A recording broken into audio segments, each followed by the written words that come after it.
right there in front of his new wife's entire family at that fancy country club in Atlanta. "You're not my family, Lorraine. You never were." My son, the boy I'd raised since he was 7 years old, the child I'd worked 3 jobs to put through college, stood there in his expensive suit, his hand wrapped around his new wife Victoria's waist, and said those words like I was nothing.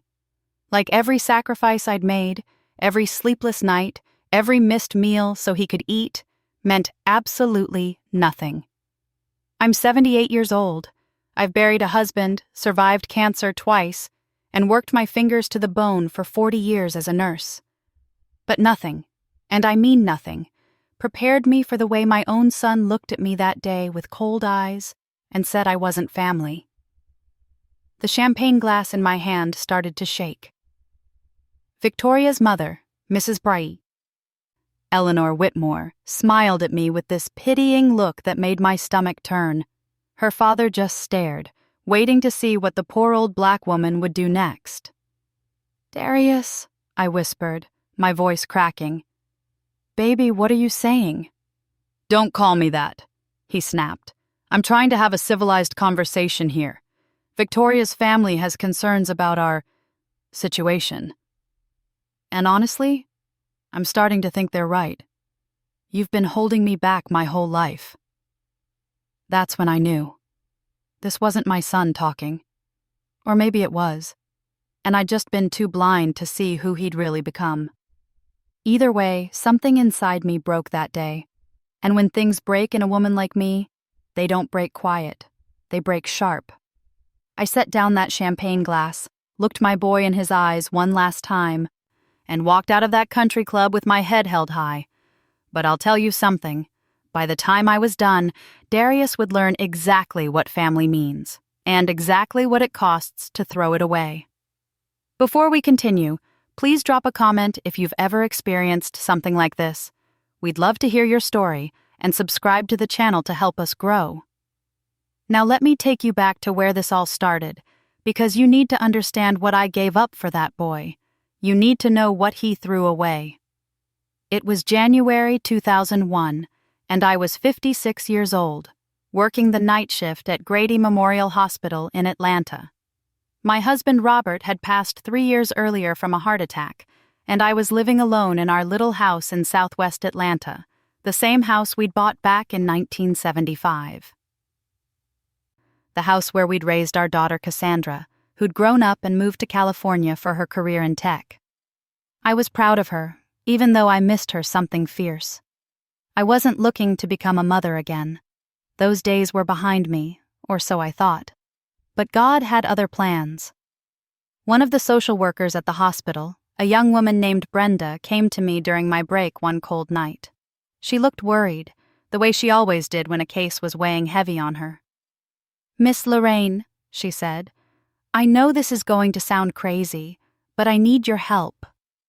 Brenda told me about a 7-year-old boy named Darius who'd been in the foster system for 2 years. His mother had died from a drug overdose, no father in the picture, no family willing to take him in. He'd been bounced around from home to home, getting more withdrawn and angry with each placement. "He's a good kid," Brenda said, and I could see tears in her eyes. "He's so smart, Lorraine. Reads at a 5th grade level already. But he's hurting, and the system is breaking him. He needs someone who'll really love him." "Why are you telling me this?" I asked, though I think I already knew. "Because I've seen you with the children on the pediatric floor. I've seen how you are. And Darius, he needs someone like you. Someone with a big heart and a strong backbone." I went home that night and couldn't sleep. I kept thinking about this little boy, alone in the world like I'd been alone after Robert died. Different circumstances, sure, but that same hollow feeling of having nobody who was truly yours. The next week I met Darius for the first time at Brenda's office. He was small for his age, with these big brown eyes that looked too old, too sad for a 7-year-old. He sat in the corner, reading a book about dinosaurs, not looking up when I came in. "Darius," Brenda said gently, "this is Miss Lorraine. She wanted to meet you." He glanced up at me for maybe half a second, then went back to his book. I didn't push. I just sat down and started talking to Brenda about normal things, what I'd made for dinner, a funny thing that happened at church on Sunday at Mount Zion Baptist. And slowly, I could see Darius listening, even though he was pretending not to. Before I left, I turned to him and said, "You like dinosaurs, huh?" My late husband, Robert, he used to love those documentaries about dinosaurs. Had a whole collection. They're just sitting in my house gathering dust. Maybe you'd like to come see them sometime? Those big eyes looked up at me again, and this time they stayed. Really? Really, I said. That was the beginning. Over the next few months, Darius started coming to my house for visits. At first, he was guarded, barely speaking, expecting me to disappoint him like everyone else had. But I showed up. Every single time I showed up. I cooked him his favorite meals, fried chicken, mac and cheese, collard greens from my mama's recipe. I helped him with his homework. I took him to church, where the ladies of Mount Zion fussed over him and made him feel special. I read to him every night during our visits, even though he could read just fine himself. He needed to hear a loving voice. That's what I understood. In August 2001, I officially adopted him. I was 56 years old, starting over as a mama to a 7-year-old boy. My friends thought I was crazy. "Lorraine," they said, "you're supposed to be relaxing, not raising another child." But when I signed those papers and Darius became Darius Montgomery, taking Robert's last name, taking our family name, I felt more purpose than I'd felt since my husband died. This boy needed me, and I needed him too. We had good years at first, real good years. I worked my shifts at the hospital and Darius went to school. He was brilliant, just like Brenda said. By 4th grade, he was doing math that looked like Greek to me. By middle school, he was winning science fairs and getting recommended for gifted programs. But those programs cost money. Money for special schools, money for tutors, money for college prep courses. I started picking up extra shifts. I worked nights, worked weekends, worked every holiday the hospital would let me. My supervisor kept telling me to slow down, that I was going to work myself into the ground. But I didn't care. Darius was going to have opportunities I never had. He was going to make something of himself. The church helped too. Mount Zion had been my home for 30 years, and they rallied around us. Pastor Williams made sure Darius had mentors, good black men who could show him the way. The ladies' auxiliary helped with school supplies. Sister Ruth, who'd been my best friend since 1970, became like a grandmother to Darius. "You're raising a fine young man," Sister Ruth would tell me at Sunday services, watching Darius help the younger kids with their Sunday school lessons. And I was proud. Lord, I was so proud. Darius got into Morehouse College in 2009 with a partial scholarship. The rest, tuition, room, board, books, fell on me. I was 64 years old, supposed to be thinking about retirement. Instead, I was working 50, sometimes 60-hour weeks to keep my boy in school. I sold Robert's car that I'd been holding on to. I took out a second mortgage on the house. I cashed in half my retirement savings. When Darius worried about the cost, I'd hug him and say, "Baby, don't you worry about money. That's for me to handle. You just focus on making us proud." And he did make me proud. Dean's List every semester. Internships at top companies. He graduated in 2013 with a degree in business and got a job at a consulting firm making more money than I'd ever seen in my life. Things were looking up. Darius was successful, sending me money every month even though I told him to save it. He'd come home for Sunday dinners, bringing wine and telling me stories about his work. My daughter Cassandra would fly in from California sometimes, and we'd all be together, a real family. Sister Ruth used to say, "Lorraine, you did it. You took that broken little boy and raised him into a king." I thought she was right. I really did. But then, in 2020, Darius met Victoria. I'll never forget the first time he brought her to Sunday dinner. She walked into my little house in Southwest Atlanta like she was touring a museum, this tight smile on her face as she looked at my furniture, my photographs, my life. Victoria came from money. Old money. The kind of black excellence that came with vacation homes and country club memberships and connections that went back generations. Her father owned a chain of luxury car dealerships across the South. Her mother was on the board of half the cultural institutions in Atlanta. She was beautiful, I'll give her that. Tall and elegant, with perfect hair and perfect clothes and perfect diction that didn't sound like any black folks I knew. "Mrs. Montgomery," she said, shaking my hand like we were at a business meeting. "It's lovely to finally meet you. Darius has told me so much about you." Something about the way she said, "so much," made my skin prickle. But I pushed it aside. I wanted to like her. I wanted Darius to be happy. That first dinner was awkward. Victoria barely touched my cooking, pushing the food around her plate and asking questions about the ingredients like she was worried about what she was putting in her body. She didn't understand when Sister Ruth stopped by, and we fell into our familiar rhythm of church gossip and laughter. "She's different from us," I told Sister Ruth after they left. "But maybe that's okay. Darius is moving up in the world." Sister Ruth just looked at me with those wise old eyes and said, "Sometimes moving up means someone's moving away, Lorraine. You watch yourself." I should have listened. Over the next year, I started seeing changes in Darius. He'd make excuses about why he couldn't come to Sunday dinner, work trips, events with Victoria's family, networking things. When he did come, he seemed distracted, always on his phone, always somewhere else in his mind. He started criticizing little things.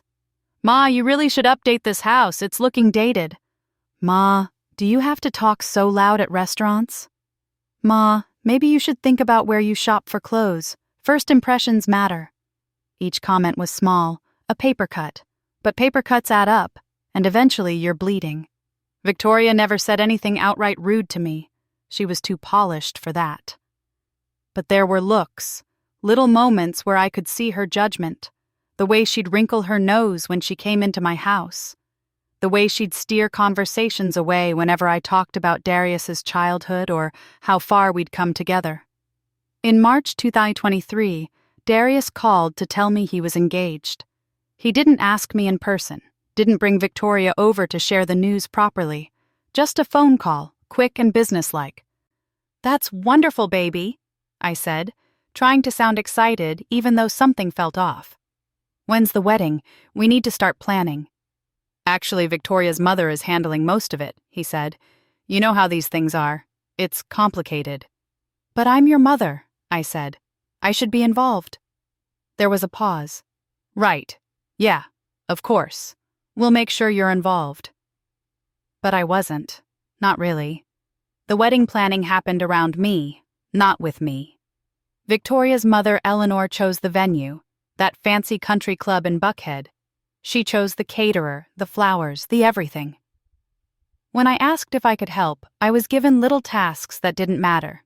Address envelopes, confirm RSVPs.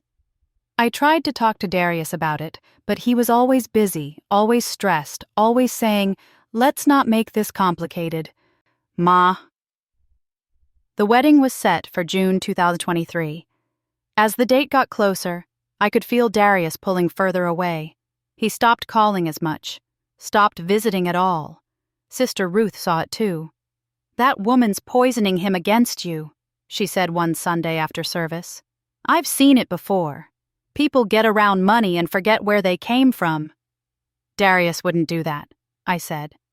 But my voice sounded uncertain even to my own ears. 2 weeks before the wedding, I was at the jewelry store. I'd saved up $3,000, money I really couldn't spare, to buy Darius and Victoria a nice wedding gift. Something that would show them how much I cared, how happy I was for them. While I was there, looking at crystal vases and silver serving sets, I overheard 2 women talking in the next aisle. I wasn't trying to eavesdrop, but then I heard Victoria's name. "I'm telling you, Eleanor is beside herself," one woman said. "Victoria marrying that boy who was adopted from foster care. Can you imagine?" "Well, he's made something of himself at least," the other replied. "Sure, but Eleanor says the mother is just Well, common. Works as a nurse or something. Lives in Southwest Atlanta in some tiny house. Eleanor's horrified she has to be at the wedding. My hands froze on the crystal vase I was holding. Victoria should have put her foot down, the first woman continued. But apparently Darius is sensitive about it. Still, after the wedding, Eleanor thinks they can create some distance. Maybe move to another city. I set down the vase carefully, afraid I might drop it. My whole body felt numb. I left the store without buying anything. That night, I called Darius. He didn't answer. I called again the next day, and the next. Finally, he texted, "Busy with wedding stuff. We'll call you later." He didn't call. The day before the wedding, there was a rehearsal dinner at the country club. I drove my old Honda across town to Buckhead, feeling more and more out of place as I got closer to that gleaming white building with its perfectly manicured lawns. Inside, it was all crystal chandeliers and ice sculptures, and people in clothes that cost more than my monthly mortgage. Victoria's family filled the room. Aunts, uncles, cousins, all of them polished and perfect. I stood by the door in my best dress, the navy blue one I'd bought at Macy's on sale, and watched my son laugh and joke with these people like he'd known them his whole life. Sister Ruth had come with me for moral support. She took one look at the room and whispered, "Lord have mercy. Steel yourself, Lorraine." Darius finally noticed me and came over. "Hey, Ma, you made it." "Of course I made it," I said. "Wouldn't miss it for the world." He nodded, distracted, already looking over my shoulder at something else. "Right. Well, there's food over there. Make yourself comfortable." Make myself comfortable. In a room where I didn't know a soul except him, and he couldn't spare more than 30 seconds for me. I watched him all night, this stranger wearing my son's face. He moved through that crowd like he belonged there, like he'd always belonged there. Like the little boy who used to have nightmares and would crawl into my bed at 3 a.m, never existed. Victoria's mother gave a toast about how wonderful it was to welcome Darius into their family. She talked about his accomplishments, his potential, his bright future. She didn't mention me once. Not once. After the dinner, I tried to catch Darius alone. "Baby, can we talk?" "Not now, Ma. I've got to go over some last-minute things with Victoria's dad." "It'll just take a minute." "I said not now." His voice was sharp, impatient. Then he softened slightly. "Tomorrow. We'll talk tomorrow at the wedding, okay?" Tomorrow came. The wedding was beautiful. I'll give them that.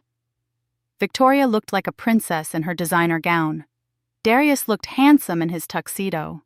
The church, not my church, not Mount Zion where we'd spent every Sunday together, but some big, fancy historical church in Midtown, was filled with flowers and light.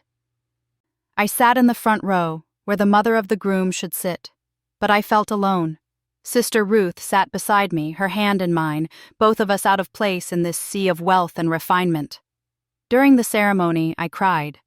I told myself it was because I was happy, because my boy was getting married. But deep down, I knew I was crying because I was losing him. Maybe I'd already lost him. After the ceremony, everyone went to the country club for the reception. That's where everything fell apart. I was standing near the dessert table when Eleanor approached me. She had that same tight smile Victoria always wore. "Lorraine," she said, "I hope you're enjoying yourself." "It's a beautiful wedding," I replied carefully. "Yes, well, Victoria deserves the best." She paused, sipping her champagne. "I wanted to talk to you about something. Darius and Victoria will be moving to New York in the fall. Wonderful opportunity for Darius's career." My heart sank. New York? He didn't tell me. Well, I'm sure he meant to. Things have been so hectic. Another sip. "The thing is, we think it's best if they have some space to start their new life together. You understand? Newlyweds need time to build their own family without too much outside influence." Outside influence. That's what I was now. I'm his mother, I said quietly. Eleanor's smile never wavered. Of course you are, and I'm sure Darius will visit when he can. But you have to understand, Lorraine, he's in a different world now. Our world. And we need to make sure he has every opportunity to succeed without being held back by the past. The past. 22 years of my life, reduced to the past. Something must have shown on my face because Eleanor's eyes hardened. I'm not trying to be cruel. I'm being practical. Darius has a chance at a life most people only dream of. Don't drag him down because you can't let go. She walked away, leaving me standing there, shaking. That's when Darius and Victoria came over with some of Victoria's family members, cousins or friends. I couldn't keep track. They were talking about the honeymoon, about the New York move, about their future. I heard myself say, "Darius, can I talk to you, please?" He sighed, actually sighed, like I was bothering him. "Ma, what is it? Your mother-in-law just told me you're moving to New York. Were you planning to mention that?" The group went quiet. Victoria's friends exchanged looks. "We were going to tell you," Darius said. "When the time was right." "When's the right time to tell your mother you're leaving?" "Don't do this here," he said, his voice low and warning. But I couldn't stop. 22 years of love and sacrifice and worry, and he was slipping away without even a real conversation. Do what? Ask my son to talk to me? To treat me like I matter? Victoria put her hand on Darius's arm, protective. "Maybe we should discuss this later when everyone's calmer." "I'm calm," I said, though my voice was shaking. "I'm calm, and I'm hurt, and I'm trying to understand why my son has been pushing me away." "Pushing you away?" Darius's face flushed. "You're being dramatic. I've been busy building a life. Maybe if you'd ever had any ambition yourself, you'd understand." The words hit like a slap. "Ambition?" I repeated. "Baby, I worked 3 jobs to put you through college. I gave you everything." "And you never let me forget it, did you?" he snapped. "Every time it's what you sacrificed, what you gave up. Did you ever think maybe I didn't ask for that? Maybe I didn't want to owe you my whole life?" Sister Ruth appeared at my elbow, but I barely noticed. All I could see was my son, standing there with these people, looking at me like I was the problem. "I never said you owed me," I whispered. "You didn't have to say it." He was on a roll now. All the poison Victoria's family had been dripping in his ear coming out at once. "It's in every look, every baby. I'm so proud of you. Every story about how hard things were.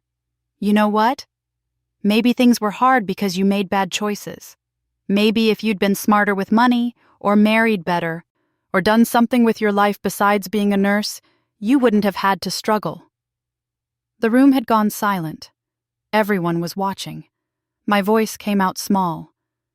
"Darius, you don't mean that." "Don't I?" He pulled away from Victoria and stepped closer to me, his eyes cold. "I'm tired of pretending, Ma. I'm tired of feeling guilty for wanting more than what you could give me. Victoria's family, they've shown me what life can really be like, and I don't want to go back." "I'm not asking you to go back," I said. "I'm just asking you not to forget where you came from. Don't forget who loved you when nobody else would." That's when he said it.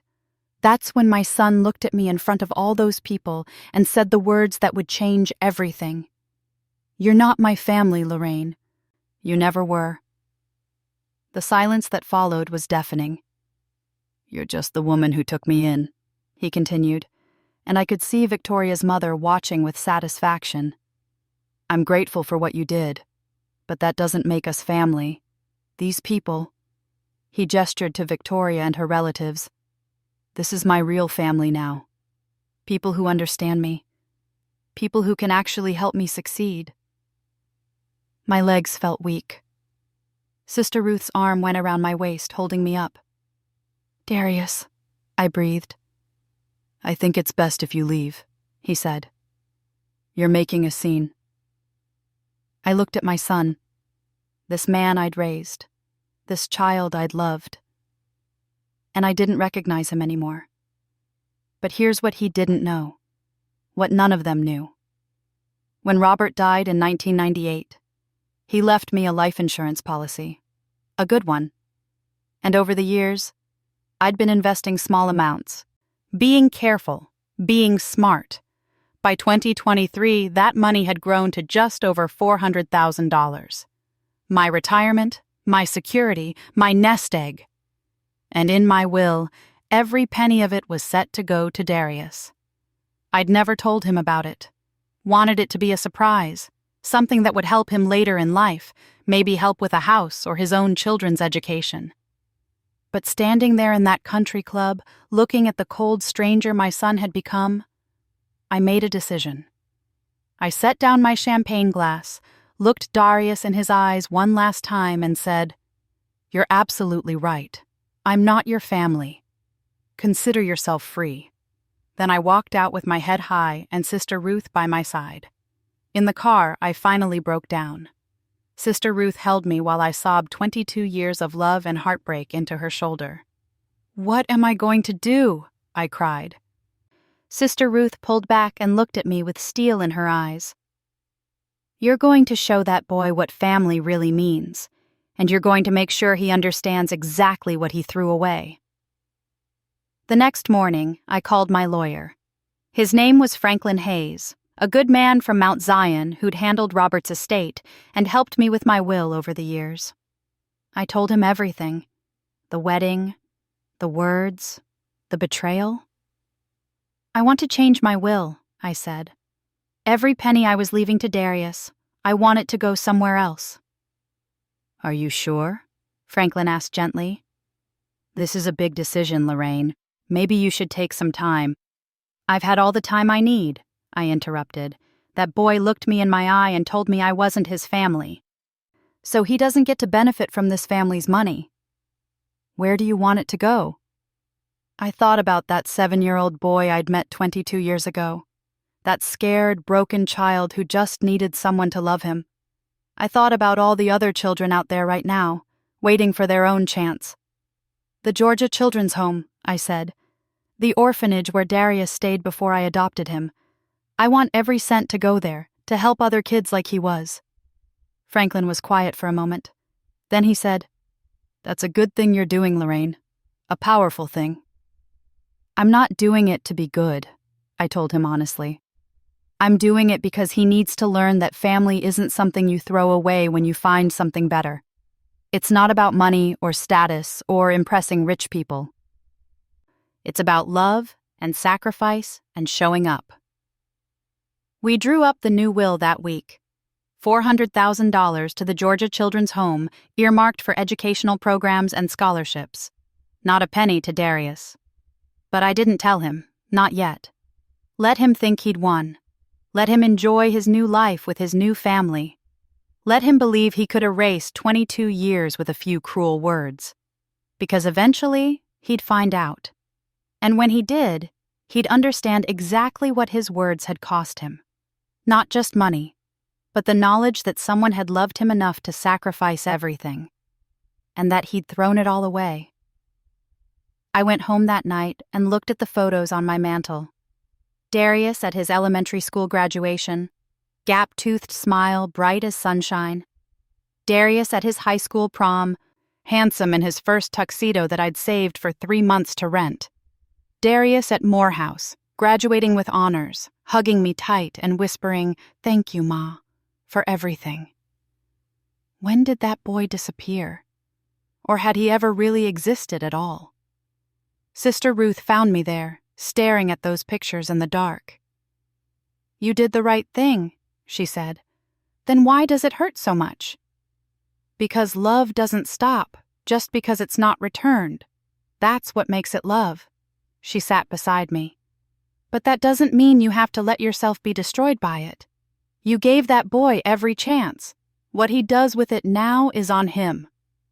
3 days after the wedding, my phone rang. It was Darius. "Hey, Ma," he said, his voice casual like nothing had happened. Victoria and I just got back from our honeymoon. We're packing up for the New York move next month. I said nothing.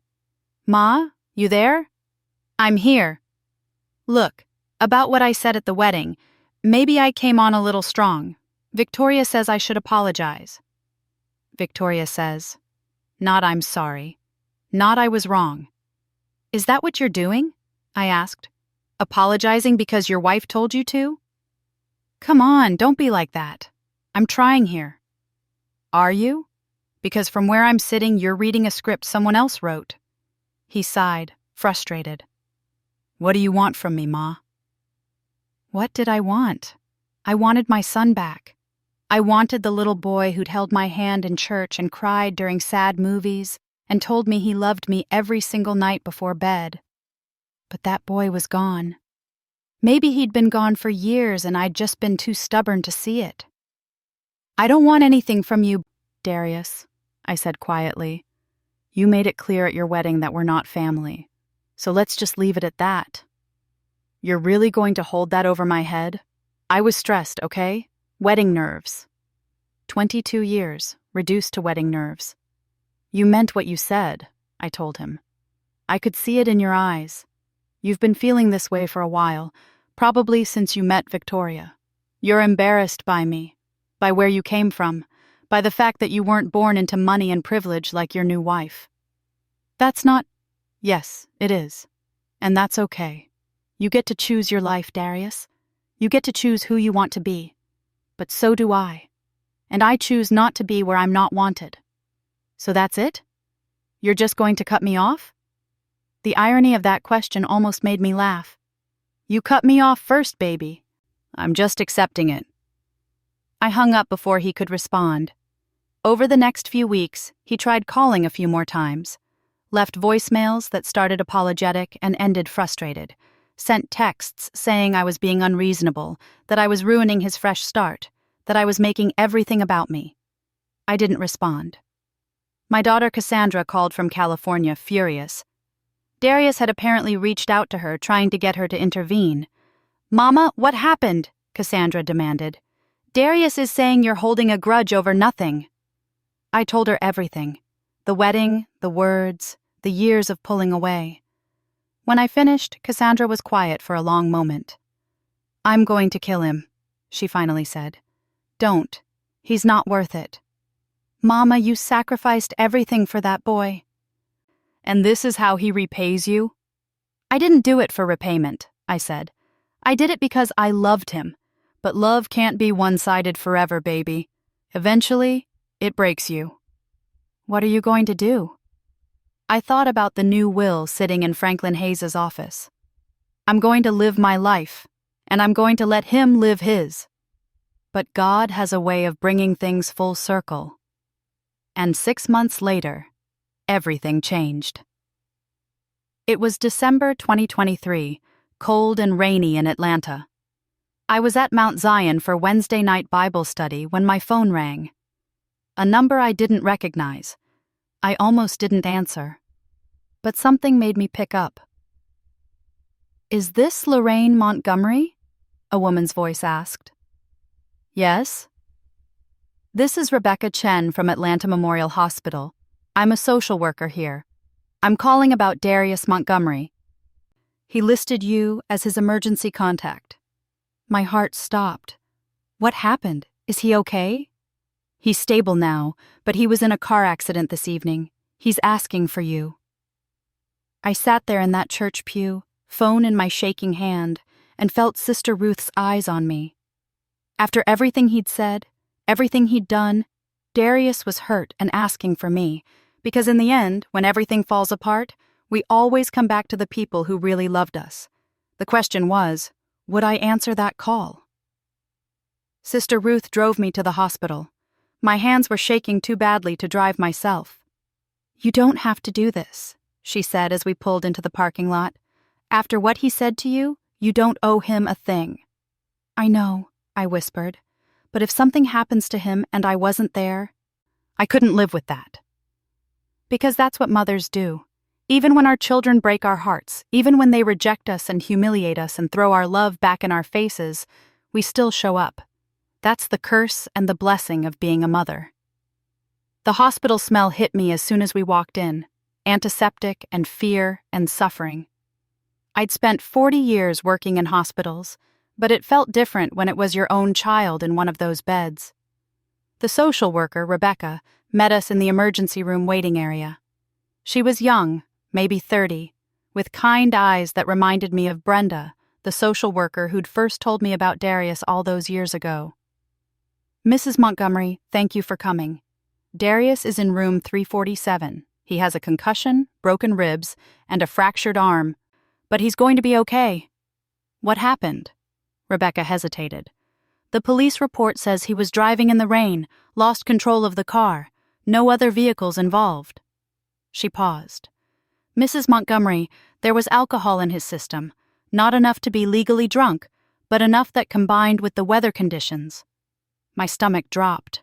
Darius barely drank. A glass of wine at dinner, maybe, but never enough to impair him. "Where's his wife?" I asked. Another hesitation. "She was here earlier but left. Said she needed to handle some things. She seemed upset." Upset that her husband was hurt? Or upset about something else? I didn't ask. Sister Ruth and I took the elevator to the 3rd floor. With each floor we passed, my heart beat harder. What would I say to him? What would he say to me? Room 347 was at the end of the hall. Through the small window in the door, I could see Darius in the bed, his arm in a cast, bandages wrapped around his ribs, a nasty bruise spreading across his face. He looked small, vulnerable, like that 7-year-old boy I'd first met, scared and alone. I pushed open the door. His eyes found mine, and for a moment, just a moment, I saw relief there. Real, genuine relief. "Ma," he said, his voice hoarse. "You came." "The hospital called. Said you were asking for me." He nodded, then winced at the movement. "I'm sorry. For everything. For what I said at the wedding. For how I've been treating you. I'm so sorry, Ma." I stood there, Sister Ruth behind me, and studied my son's face, looking for the lie, looking for the manipulation. But all I saw was pain and fear, and something that looked like genuine regret. "What happened?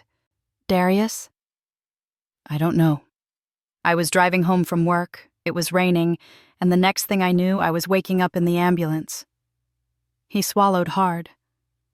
"I thought I was going to die, Ma, and all I could think about was what I said to you, how I treated you. I called for you when they brought me in because you're the only person I knew would really come, the only person who ever really loved me no matter what." Tears were running down his face now. Victoria didn't even stay. She showed up, saw I was okay, and left.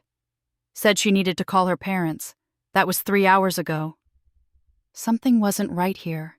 I could feel it in my bones, that nursing instinct that had served me well for 40 years. "Have you called her?" "She's not answering." His voice broke. "Ma, I think I made a terrible mistake." Before I could respond, the door burst open. Victoria stood there in her expensive coat, her perfect hair slightly mussed, her face tight with anger.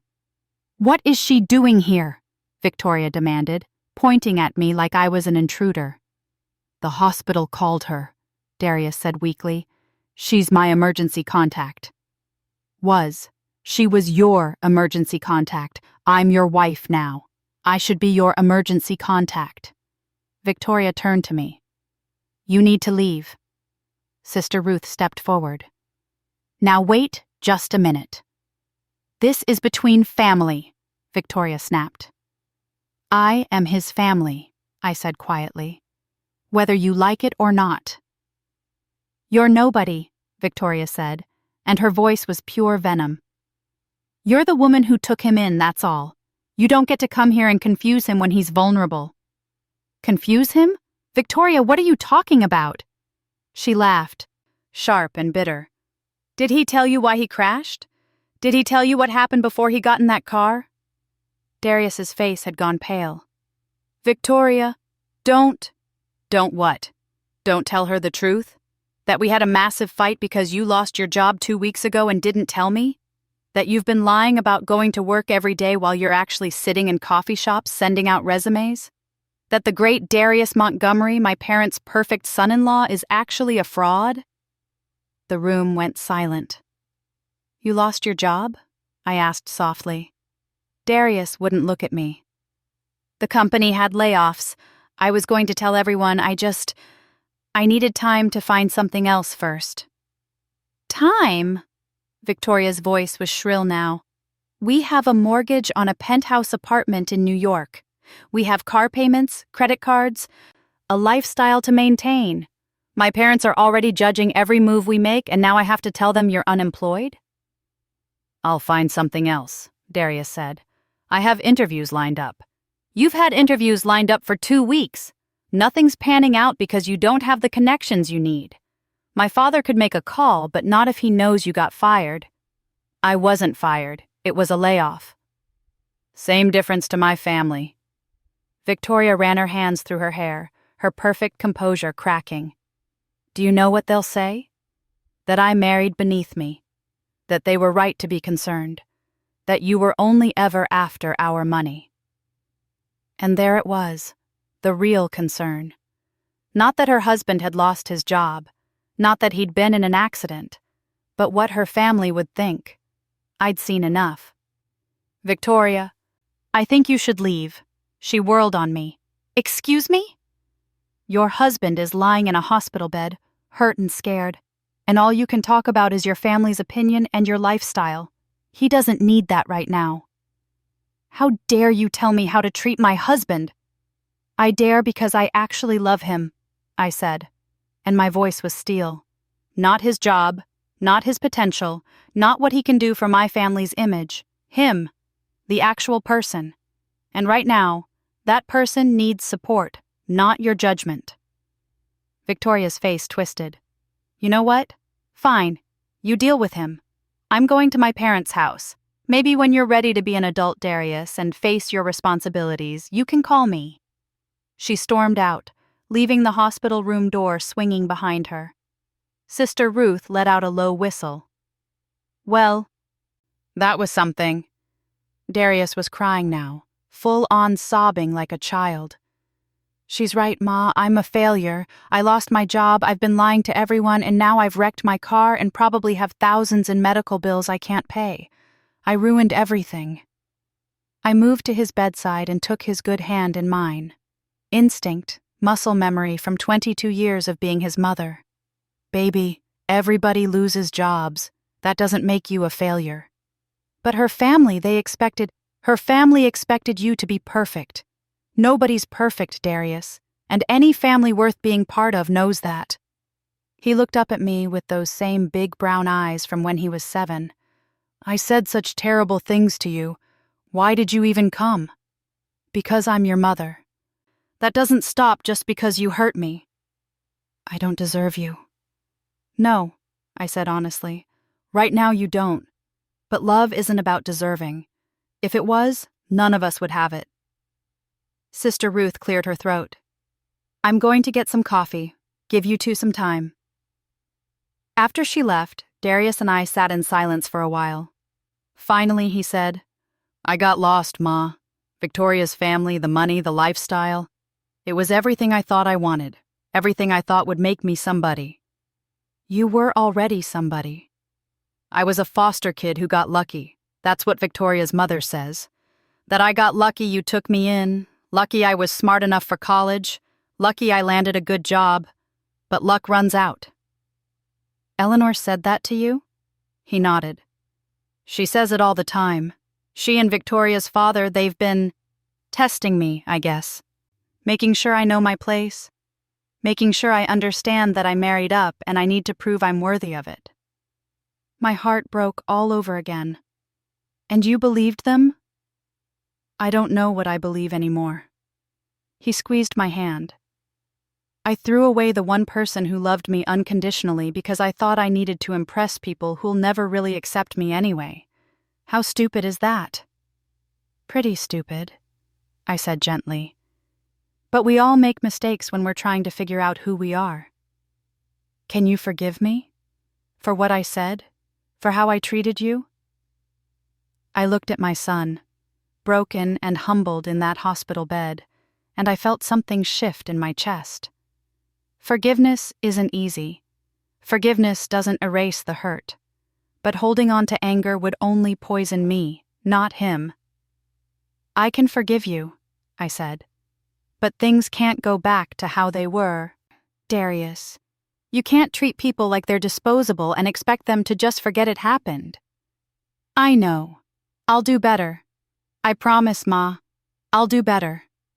We talked for another hour before the nurses kicked me out for the night. Darius needed rest, and visiting hours were over. In the car, Sister Ruth asked, "You really forgive him? Just like that?" Not just like that. I'll forgive him, but I'll also remember. And that new will I wrote? That stays exactly as it is. Even if he's really sorry? Even then, because he needs to learn that actions have consequences, that you can't throw people away and expect them to have your back when it's convenient. That inheritance would have set him up for life. Now it's going to help kids who need it. Kids like he used to be before he forgot where he came from. When are you going to tell him? When the time is right. Over the next few days, I visited Darius in the hospital every day. Victoria showed up once, stayed for 20 minutes, and spent most of it on her phone. She was cold to me, barely acknowledging my presence. On the third day, Darius was released. He couldn't go back to New York yet. Doctor's orders for a week of local follow-up. Victoria claimed she had to get back for some charity event her mother was chairing. "I'll stay with Ma," Darius told her. Victoria's lip curled. "Of course you will." After she left, Darius looked embarrassed. "You don't have to take me in, Ma. I can get a hotel." "With what money? You just said you're unemployed and your medical bills are piling up." "I'll figure something out." "Darius, stop! You're coming home with me." So my son came back to the little house in southwest Atlanta he'd been so ashamed of. The house he'd criticized and looked down on. The house that had always been there, waiting, just like I had. I set him up in his old room, the one I'd kept exactly as he'd left it when he moved out. His old trophies from science fairs, his Morehouse pennant on the wall, photographs of us together over the years. He stood in the doorway, leaning on his crutches, and I saw tears in his eyes again. "Welcome home, baby," I said. That first night, I made his favorite meal: fried chicken, mac and cheese, collard greens. The same meal I'd made when he first came to live with me all those years ago. We ate in comfortable silence, and for a moment it felt like old times. But the peace didn't last long. 2 days after Darius came home, Victoria called. I could hear her voice through the phone, sharp and angry, even from across the room. "My parents know about the job," she said. "They're furious. They want to know why you're hiding out at your mother's house instead of coming back to New York to fix this." "Fix what? I need to heal, Victoria." "You need to face your responsibilities. We have bills, Darius. The rent on the apartment is $8,000 a month. How are we supposed to pay that?" "I thought your trust fund—" "My trust fund is mine. You said you'd contribute equally to our life together. That was the agreement." "I lost my job. That changes things." "Then get another one. My father has connections. But you have to come back here and grovel for them. Are you willing to do that?" I watched Darius's face as he listened to his wife. Saw the shame there, the defeat. "I don't want to grovel to your father," he said quietly. "Then what do you want?" Good question. What did he want? "I need some time," he said finally. "To heal, to think, to figure out my next move." "Time?" Victoria laughed.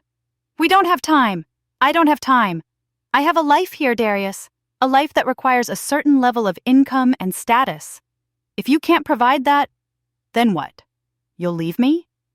Silence. Long enough that the answer was clear. Come back to New York, Victoria said finally. Make nice with my father. Get a job through his connections. And we can move forward. But if you stay there with her, playing house and pretending you're still that poor little foster kid, then we're done. I'm not going to be dragged down by someone with no ambition. She hung up. Darius sat there, staring at his phone. She's given me an ultimatum, he said. I heard. What should I do, Ma? What should he do? That was a question he needed to answer for himself. But I could see he was struggling, torn between the life he'd built and the person he used to be. What do you want to do? I asked. I don't know. I thought I wanted the life Victoria offered, the money, the status, the connections. But now, I don't know if I can be the person she needs me to be. Then maybe she's not the person you need her to be either. He looked at me. You never liked her. I wanted to like her. I wanted her to be good for you. But baby, love isn't supposed to come with conditions. It's not supposed to make you feel small or ashamed of where you came from. She says I'm holding myself back, that I could be so much more if I just let go of the past. And what does the past mean? Because from where I'm sitting, the past is what made you who you are. The struggles, the hard work, the love you received, that's not something to let go of. That's your foundation. Darius was quiet for a long time. Then he said, At the wedding, Victoria's father pulled me aside. He told me that I needed to distance myself from you if I wanted to really succeed in their world.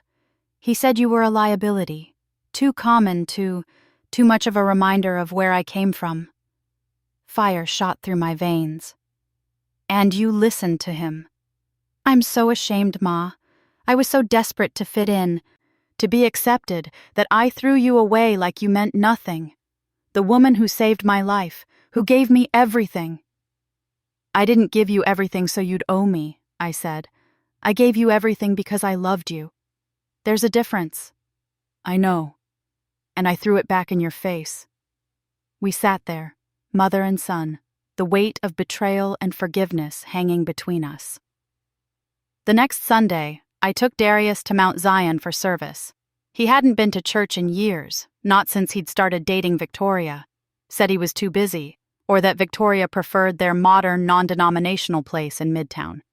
But there we were, walking into the church that had been my home for over 30 years, Darius on his crutches beside me.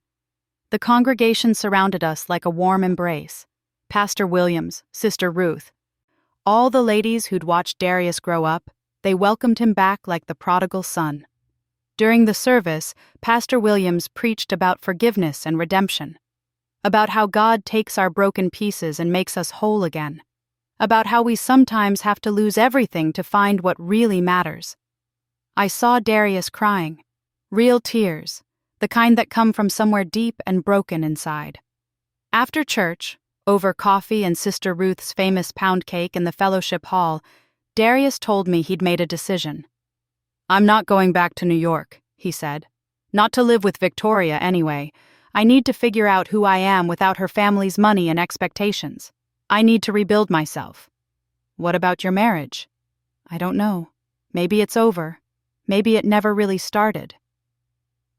How can you build a life with someone who doesn't accept where you came from? Before I could answer, my phone rang. Franklin Hayes, my lawyer. Lorraine, I need to see you tomorrow if possible. Something's come up regarding your estate. What is it? Better to discuss in person. Can you come by my office? I agreed and hung up, wondering what could possibly be urgent about a will I'd just changed a few months ago. The next morning, I left Darius at home and met Franklin at his office in downtown Atlanta. He looked worried, which immediately put me on edge. What's going on, Franklin? He pulled out a folder. I got a call last week from a lawyer representing Victoria Whitmore Montgomery. She was inquiring about your estate, specifically about what you're leaving to Darius. My blood ran cold. How would she even know to ask? That's what concerns me. Someone told her you have assets, significant assets, and now she's sniffing around, trying to confirm how much and when Darius would inherit. But I changed the will. He's not inheriting anything. She doesn't know that, and based on her lawyer's questions, she's assuming it's substantial. Lorraine, I think she's planning something. What kind of something? Franklin hesitated. I can't prove it, but my instinct says she's calculating. If she can keep Darius on the hook until you pass, he'd inherit. Then she'd have access to that money through the marriage. The room seemed to tilt. You think she's staying with him for my money? I think it's a factor. Think about it. Darius loses his job and suddenly she's pushing him away. But she hasn't filed for divorce. She's keeping her options open. That's monstrous. That's strategic. And Lorraine, you need to be prepared. If she finds out you changed the will, things could get ugly. Let them get ugly. That money is going to help children who need it, not fund some spoiled woman's lifestyle. Franklin nodded. I support your decision. But I want you to be ready. When Darius finds out, when they both find out, there's going to be fallout. I drove home with my mind racing. Victoria was even worse than I'd thought. She wasn't just dismissive of me, she was actively scheming, counting on my death to secure her financial future. When I got home, Darius was in the kitchen making lunch. Such a simple domestic scene. My son, in my kitchen, making sandwiches like he used to when he was a teenager. Ma, you okay? You look upset. I almost told him. Almost sat him down and explained everything. The will, Victoria's lawyer, the whole ugly truth. But I stopped myself. Because Darius needed to figure out his marriage on his own terms. He needed to see Victoria's true nature without me pointing it out. If I told him now, he might think I was trying to manipulate him, trying to drive them apart out of spite. No. Let Victoria reveal herself. She would eventually. People like that always did. I'm fine, baby, I said. Just tired. That night, as I lay in bed, I thought about the $400,000 sitting in my accounts. Money I'd saved and invested carefully over 25 years. Money that could have set Darius up for life. But money that would now go to help children like he used to be. Children who needed someone to believe in them, to invest in them, to show them they mattered. It was the right decision. Even if it hurt. Even if Darius would hate me when he found out. Sometimes love means doing the hard thing, the thing that teaches instead of enables, the thing that builds character instead of comfort. I'd learned that lesson raising Darius. Now he was about to learn it too. 3 days later, everything exploded. Victoria showed up at my house unannounced. I opened the door to find her standing there, dressed in her expensive clothes, her face tight with barely controlled rage. We need to talk, she said. Privately. Darius was at a follow-up doctor's appointment with Sister Ruth, so we were alone. I let her in, already bracing for whatever was coming. She stood in my living room, looking around with that same disdain she'd always had. Then she turned to me, and her eyes were cold. I know about the money, she said. My heart skipped. What money? Don't play games with me. I know you have a substantial estate, life insurance, investments, retirement accounts. I'm guessing around $400,000, give or take. I kept my face neutral. That's private information. How did you... I have resources. The question is, when are you planning to tell Darius about his inheritance? So she still thought it was his. She had no idea I'd changed the will. What I do with my money is my business, I said carefully. It becomes my business when it affects my marriage. Darius needs to know he has a financial cushion waiting. It might change how he approaches his job search. He could be more selective. Wait for the right opportunity instead of taking the first thing that comes along. Or it might make him lazy, I countered. Might make him think he doesn't have to work hard because money's coming. Victoria's smile was sharp. You really don't trust him, do you? Even after all your talk about love and sacrifice. I trust him to build his own life, not to coast on mine. How noble. She stepped closer. Here's what's going to happen. You're going to tell Darius about the money. You're going to reassure him that his future is secure. And in return, I'll make sure he maintains a relationship with you. Weekly calls, monthly visits, whatever you need to feel like you still matter. I stared at her. You're trying to bribe me with my own son's affection? I'm offering you a deal, because right now, Darius is confused. He's vulnerable. He's questioning everything, including our marriage. But if he knows money is coming, he'll see that he can have both, financial security and a relationship with you. Everybody wins. Except he won't have both, because the money isn't coming to him. The words were out before I could stop them. Victoria's face went blank. What? The money isn't going to Darius. I changed my will. Every penny is going to the Georgia Children's Home, the orphanage where Darius stayed before I adopted him. The silence that followed was deafening. Then Victoria started laughing. Not a happy laugh, a bitter, disbelieving sound. You're lying. I'm not. Ask my lawyer, Franklin Hayes. He drew up the new will in June, right after the wedding, right after your husband told me I wasn't family. Her face drained of color. You can't do that. I can and I did. It's my money, Victoria. I decide where it goes. You vindictive old... She caught herself. This is about the wedding, about him hurting your feelings. So you're punishing him by stealing his inheritance? Nobody can steal what was never promised. I never told Darius about this money. He has no idea it exists, so he's not losing anything except expectations he didn't even know he had. Victoria's hands were shaking. Change it back. No. Change it back or I'll... You'll what? I stepped forward, and for the first time since I'd met this woman, I saw fear in her eyes. You'll turn my son against me? Already did that. You'll make sure I never see him again? You were planning to do that anyway. What exactly do you have to threaten me with? I'll tell him. I'll tell him what you did. Go ahead, but ask yourself, when he finds out you were only staying with him until I died so you could get the inheritance money, how's that going to play? When he realizes you've been calculating and scheming this whole time, using him as a means to an end? She had no answer for that. Get out of my house, I said quietly. And don't come back. Victoria turned and walked to the door. But before she left, she looked back at me with pure hatred. You'll regret this. I promise you, old woman. You'll regret this. Then she was gone. I stood there in my living room, my whole body shaking. What had I done? I'd just declared war, and I had no idea what Victoria would do next. Victoria didn't wait long to make her move. 20 minutes after she left my house, Darius came home from his doctor's appointment with Sister Ruth. He walked through the door, took one look at my face, and knew something was wrong. Ma? What happened?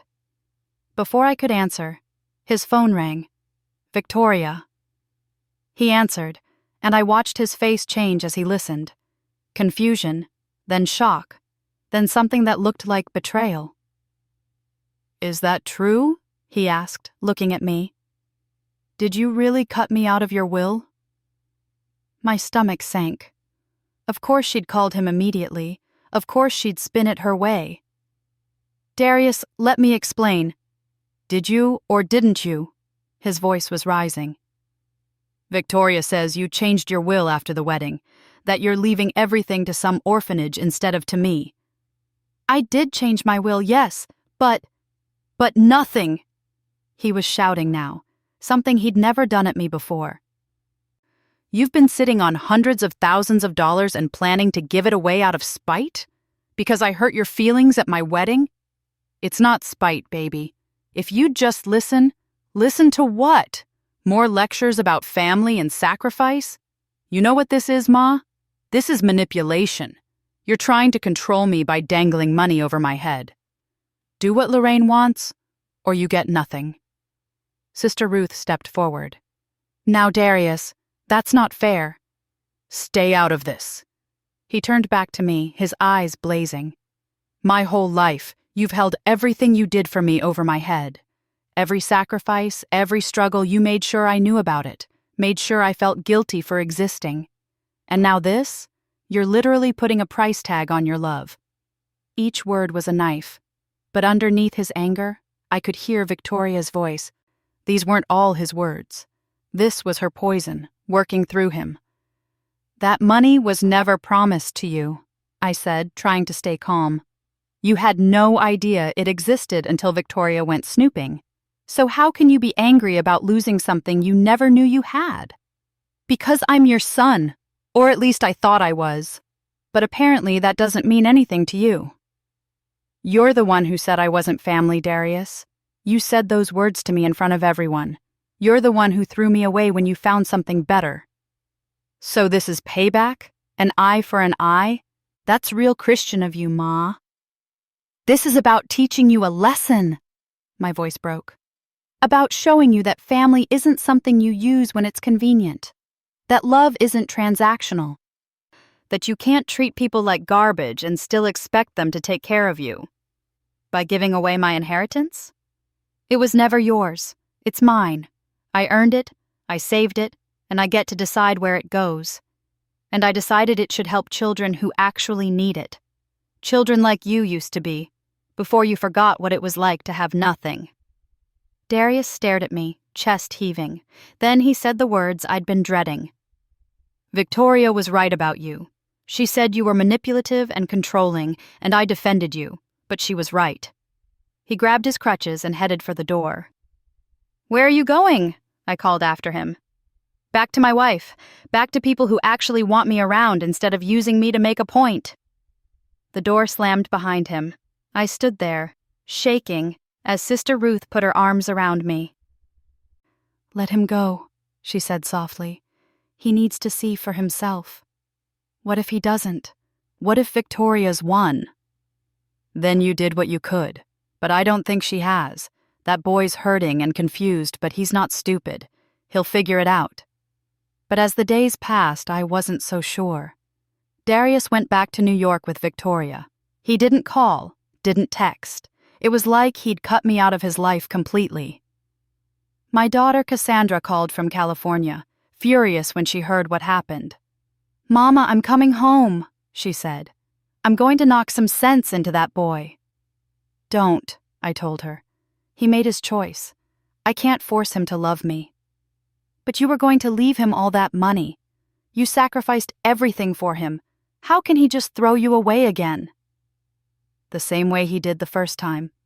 Because Victoria's in his ear, telling him what he wants to hear. That I'm the problem, that I'm holding him back, that he deserves better." "He doesn't deserve anything," Cassandra spat. "I'm your real child, and you know what? I'm glad you're giving that money to charity instead of to that ungrateful—" "Cassandra," I interrupted gently, "don't hate him. He's lost right now. We can only pray he finds his way back." But I was losing hope. 2 weeks after Darius left, Franklin Hayes called with news. "Lorraine, Victoria's lawyer has filed a petition claiming you're mentally incompetent. They're trying to have the new will invalidated." I nearly dropped the phone. "What?" "They're claiming you were unduly influenced or not of sound mind when you changed the will. It's a long shot legally, but they're going for it." "Can they do that?" "They can try. But we'll fight it. I have documentation of our meetings, your medical records showing you're healthy and competent. This is just Victoria grasping at straws." "When do we have to go to court?" "Hearing set for 3 weeks from now. Lorraine, this could get ugly. They're going to try to paint you as a vindictive old woman punishing her son. Are you ready for that?" Was I ready? I'd already been called manipulative and controlling by my own son. What worse could strangers say? "I'm ready," I said. "That money is going to help children who need it, and no amount of legal maneuvering is going to change my mind." The next 3 weeks were the longest of my life. I couldn't sleep, couldn't eat. Every time I closed my eyes, I saw Darius's face, twisted with anger and disappointment. Sister Ruth and the ladies from Mount Zion rallied around me. They organized prayer circles, brought me food, sat with me when the loneliness got too heavy. "God's got this," Pastor Williams assured me during one of his visits. "The truth always comes to light. Always." I wanted to believe him. The court hearing was on a gray November morning. I wore my best Sunday dress and walked into that courthouse with Sister Ruth on one side and Franklin on the other. Victoria and Darius were already there with their lawyer, a sharp-looking man in an expensive suit. Victoria looked confident, polished. Darius looked uncomfortable, avoiding my eyes. The hearing began with Victoria's lawyer painting me as exactly what Franklin predicted: a bitter old woman using money to punish her adopted son for choosing his wife over her. "Mrs. Montgomery has a documented history of emotional manipulation," the lawyer argued. "She held her sacrifices over Mr. Montgomery's head his entire life, creating a debt he could never repay. When he finally established boundaries by starting his own family, she retaliated by cutting him out of her will. This is clearly an act of spite, not sound judgment." Then it was Franklin's turn. "Your Honor, Mrs. Montgomery has every right to distribute her assets as she sees fit. The money in question came from her late husband's life insurance and her own careful investing over 25 years. She was never required to leave it to anyone, and her decision to donate it to charity is both legal and admirable." "But the timing is suspicious," Victoria's lawyer countered. "She changed the will immediately after an argument with her son. That shows emotional decision-making, not rational thought. It shows a woman who'd been disrespected and rejected making a conscious choice about her legacy," Franklin shot back. "And I have documentation showing Mrs. Montgomery discussed this possibility with me even before the argument in question. She'd been contemplating charitable giving for months." That was true. I had mentioned it to Franklin in passing, though I hadn't made the final decision until after the wedding. The judge, a black woman in her 60s named Judge Patricia Brennan, listened carefully to both sides. Then she said something that changed everything. "I'd like to hear from Mr. Montgomery himself. Sir, can you tell me about your relationship with your adoptive mother?" Darius stood up, leaning on his cane. He was still healing from the accident. "Your Honor, my mother, Mrs. Montgomery. She raised me from age 7, took me in when nobody else wanted me, put me through school, through college. She worked multiple jobs, sacrificed everything for me. And yet, you're here arguing she was manipulative?" Darius hesitated. I could see the struggle on his face. I don't know anymore. My wife says..." "I'm not asking what your wife says. I'm asking what you know. In your experience, was your mother manipulative? Did she hold her sacrifices over your head?" Long silence. Then quietly, "No, Your Honor. She never asked me for anything, never made me feel like I owed her. I'm the one who said terrible things. At my wedding, I told her she wasn't family. And that hurt her. Bad." Victoria grabbed his arm, whispering something urgently. Judge Brennan's eyes narrowed. "Mrs. Whitmore Montgomery, please don't coach your husband. Sir, continue." Darius pulled his arm away from Victoria. Something in his face had shifted. "The truth is, I don't think my mother changed her will out of spite. I think she changed it because I broke her heart, because I chose money and status over the woman who actually loved me. And maybe she's right to give that money to kids who deserve it more than I do." "Darius!" Victoria hissed. "What are you doing?"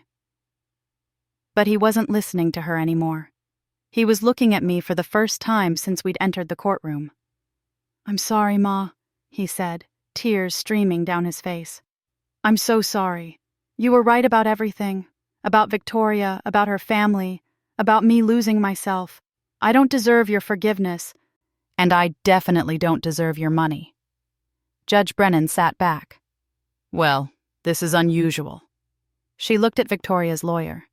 "Counsel, your client seems to have undermined your entire case." "Your Honor, if I could have a moment with my clients—" "No need. I've heard enough." She shuffled her papers. "Mrs. Montgomery's will is valid and will stand as written. She has demonstrated clear mental competence and has every right to dispose of her assets as she wishes. This petition is denied." The gavel came down. Victoria shot to her feet. "This is ridiculous. That money should go to family, not strangers." "Mrs. Whitmore Montgomery," the judge said coldly, "I suggest you accept this ruling gracefully, and perhaps examine why you're so invested in money that was never promised to you." We filed out of the courtroom. In the hallway, Victoria turned on Darius. "What the hell was that? You just cost us $400,000. "It was never ours," Darius said quietly. "It should have been. She's your mother. That money should go to you, to us." "Why? So you can maintain your lifestyle? So your parents will approve of me? So we can have a future." "We don't have a future, Victoria. We never did. You didn't marry me. You married the idea of me. The successful consultant, the Morehouse man, the potential heir to my mother's money. But the real me, the foster kid from Southwest Atlanta, you've always been ashamed of him." "That's not true." "It is true. And I've been so desperate to fit into your world that I threw away the one person who loved me unconditionally. But I'm done. I'm done pretending to be someone I'm not. I'm done choosing money over love. I'm done with this marriage." Victoria's face went pale. "You can't mean that." "I do. I want a divorce." She stared at him, then at me, her face twisting with rage. "This is your fault. You poisoned him against me." "No," I said calmly. "You did that yourself. I just refused to fund it." Victoria stormed off, her heels clicking against the marble floor. Darius turned to me, and I saw the little boy I'd adopted 23 years ago, scared, vulnerable, hoping for love. "Can you ever forgive me?" he whispered. I looked at my son, at the man he'd become, and the journey he'd taken to get back to himself. "I already have," I said. He broke down, and I held him while he cried, right there in the courthouse hallway. Sister Ruth cried too, and even Franklin had to wipe his eyes. The divorce took 6 months. Victoria fought it at first, demanding spousal support, trying to get half of everything Darius owned. But he had a good lawyer. Franklin recommended someone, and in the end, they settled. Victoria got to keep the New York apartment. Darius walked away with his freedom and his dignity. He moved back to Atlanta, back to my house in Southwest Atlanta. Started seeing a therapist to work through everything that had happened. Started rebuilding relationships with the church community he'd abandoned. And slowly, we rebuilt our relationship too. It wasn't the same as before. We both had scars. But it was honest now. Real. In March 2024, 10 months after that terrible wedding, I went to the Georgia Children's Home with Franklin to finalize the donation. The director, a kind woman named Angela Price, met us with tears in her eyes. "Mrs. Montgomery, this gift is going to change lives. We're establishing the Robert and Lorraine Montgomery Scholarship Fund. It will send at least 5 children to college every year, in perpetuity." I thought about Robert, gone for 26 years, and how proud he would be. I thought about the 7-year-old boy I'd met in 2001, and all the other 7-year-olds out there waiting for their chance. "I want one more thing," I said. "The first scholarship recipient. I want it to go to a child who's been in the system, bounced around, maybe getting angry and withdrawn. The kind of kid people are ready to give up on." Angela smiled. "We have just the child. Her name is Destiny. She's 8 years old, brilliant, but she's been in 5 homes in 3 years. Nobody wants to take a chance on her." "Set up a meeting," I said. "I'd like to meet her." 2 weeks later, I sat in Angela's office, waiting. The door opened, and a small girl with braids and suspicious eyes came in. She looked at me the same way Darius had looked at me that first day, expecting disappointment, expecting nothing. "Destiny," Angela said gently. "This is Mrs. Montgomery. She's the reason you're going to get help with school." "Why?" the girl asked bluntly. You don't know me. No, I agreed. But I knew someone like you once. A little boy who needed a chance, and someone gave it to him. So now I'm giving you one. What do you want in return? Smart girl. She'd learned early that nothing comes free. I want you to work hard, stay in school. Don't give up on yourself even when things get tough. And someday, when you're grown and successful, I want you to help another child like you. Pass it forward. She studied me for a long moment. Then, carefully, okay? It wasn't much, but it was a beginning. Darius came with me to some of my visits with Destiny over the next few months. Watched me mentor her the way I'd once mentored him. Saw himself in her defensive posture, her reluctant trust. One day, after a visit, he said, I get it now. Why you gave the money away. You do? It was never about punishing me. It was about saving kids like we both used to be, like Destiny. Kids who need someone to believe in them, not because they're blood, but because they're worth it. Exactly. I'm sorry it took me so long to understand. You got there eventually. That's what matters. We sat in comfortable silence, watching the sun set over Atlanta. My city, my home. I got a job offer, Darius said. Not in consulting. Teaching. At Morehouse. They want me to help mentor first-generation college students. That's perfect for you. It doesn't pay much. Nothing like what I was making before. But it feels right.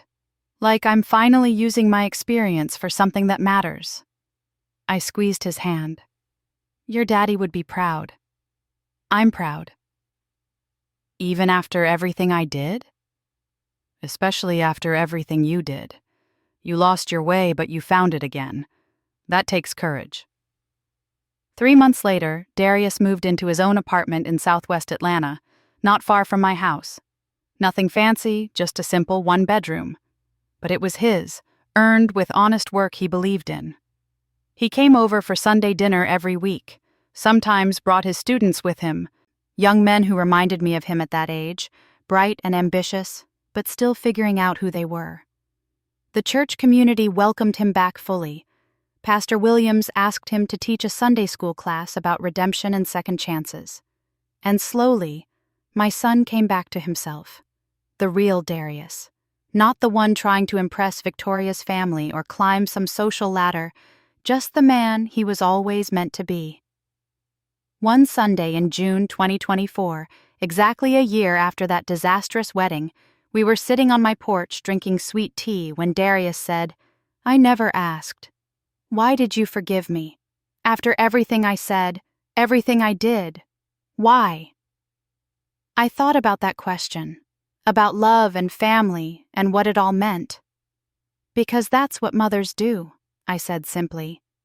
We love our children even when they break our hearts, even when they disappoint us, even when they have to learn hard lessons. The love doesn't stop. It can't. It's built into our bones. But the money? The money is doing exactly what it should, helping children who need it. You're a grown man with a good job and a bright future. You don't need my money. But those kids at the children's home?